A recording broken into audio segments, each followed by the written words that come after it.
Welcome friends. Let us solve the example number 3 of chapter 4.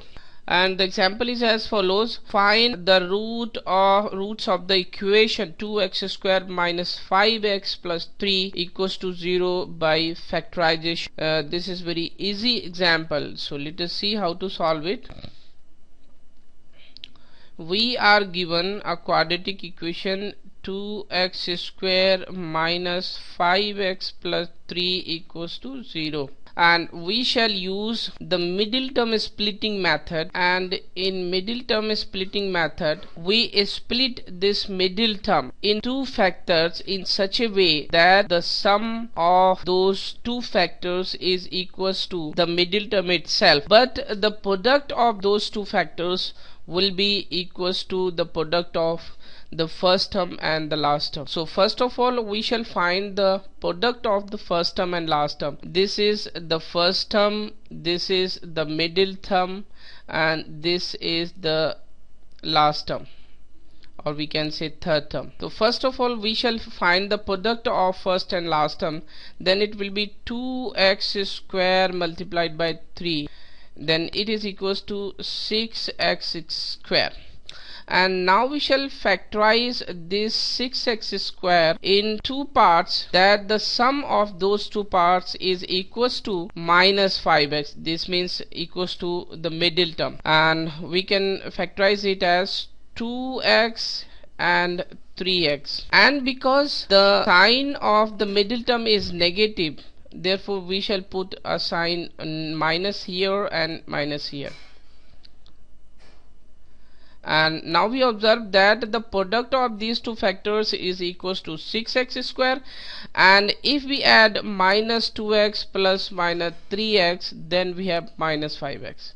This means these are the correct splitting of middle term. So it will be equals to 2x square minus 2x minus 3x plus 3 is equals to 0.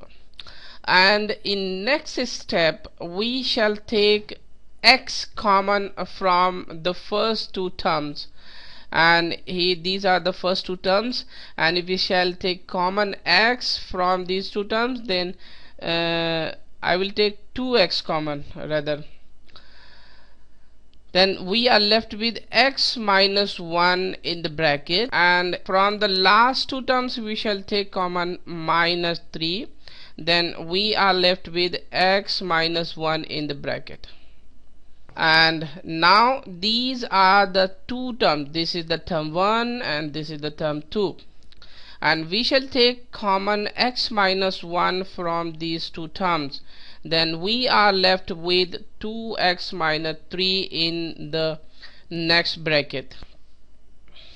And here are the situation that x minus 1 into 2x minus 3 is equals to 0.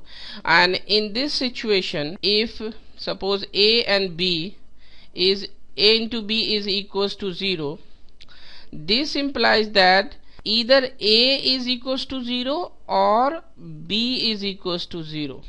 This means here x minus 1 will be equals to 0, or we shall write or here, or 2x minus 3 equals to 0. This means x is equals to 1 or x is equals to 3 over 2. So these are the two zeros of the given quadratic equation. This means at x equals to 1 and x equals to 3 over 2, the graph of the given quadratic equation will intersect the x-axis. This is the meaning of the zeros. So this is the solution of the example. Thank you.